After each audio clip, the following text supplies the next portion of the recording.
আসসালামু আলাইকুম। প্রতিদিন সকালে উঠে কিছু খাওয়া দাওয়া করে আসা হয় না, মানে সময় পাওয়া যায় না। ফজরের নামাজ শেষ করে 4:30টার দিকে ওঠার পরে ফজরের নামাজ শেষ করে আর টাইম পাওয়া যায় না, তো যার কারণে সকালে কিছু খাওয়া হয় না। আর সাথে করে কিছু খাবার নিয়ে আসা হয়, তরকারি টাইপের, যেমন সবজি নিয়ে আসা হয়। আর সকালে আসার পরে 9:30টার দিকে সেটা শেষ হয়ে যায়, মানে সৌদি আরবের সময় 9:30টার সময় সেটা আমরা খাওয়া দাওয়া করি, কারণ যেহেতু সকালে কিছু খাই আসি না, এই জন্য আর কি। সো এখন বাজে 11:30, তো খিদে লাগে, এই দুপুর সময় খিদে লাগে আর কি। সৌদি আরবে এখন নামাজের সময় 11:30। সো প্রচুর খিদে লাগে, যার কারণে কি করি, প্রতিদিন একটা করে কমলা নিয়ে আসি। এই কমলাগুলা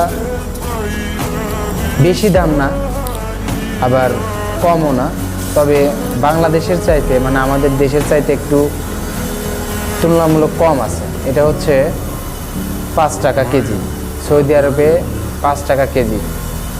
তার মানে এটার দাম দাঁড়াচ্ছে বাংলাদেশি টাকায় আপনার 150 বা 160 টাকা কেজি।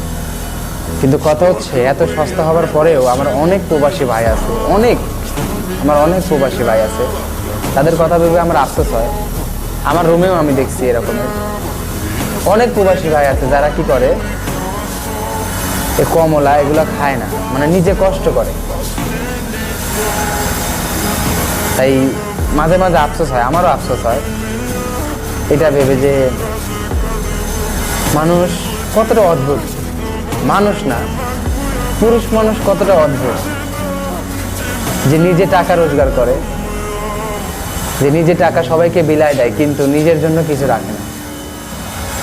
ফ্যামিলিকে ভালো রাখতে প্রতি মাসে নিজ হাতে টাকা পাঠায় বাসাতে, কিন্তু অথচ নিজে এদিকে না খেয়ে থাকে, অথচ তার খাবার জন্য 1 টাকা রাখে না, কষ্ট করে। প্রবাসী যারা আছেন সেই সকল ভাইদেরই আমি উদ্দেশ্য করে বলবো, আপনারা একটু নিজের যত্নটাও নেবেন।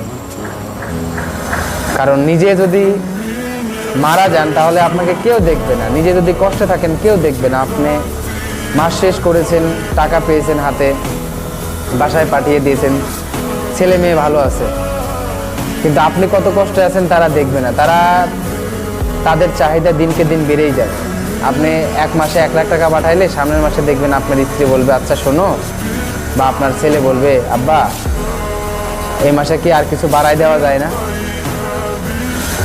সো নিঃস্বার্থ ভালোবাসার আরেক নাম হচ্ছে প্রবাস জায়গাটাই হচ্ছে নিঃস্বার্থ ভালোবাসা। সো আমি আর কি কমলা নিয়ে আসার পরে আমার 2-3 জন ভাই আছে, এক বাংলাদেশি আছে 2-3 জন, আর সৌদি আরবের আছে 1 জন, তাদের সাথে শেয়ার করি, ভালো লাগে। আমি আসলে কিছু বলার নেই। আসসালামু আলাইকুম।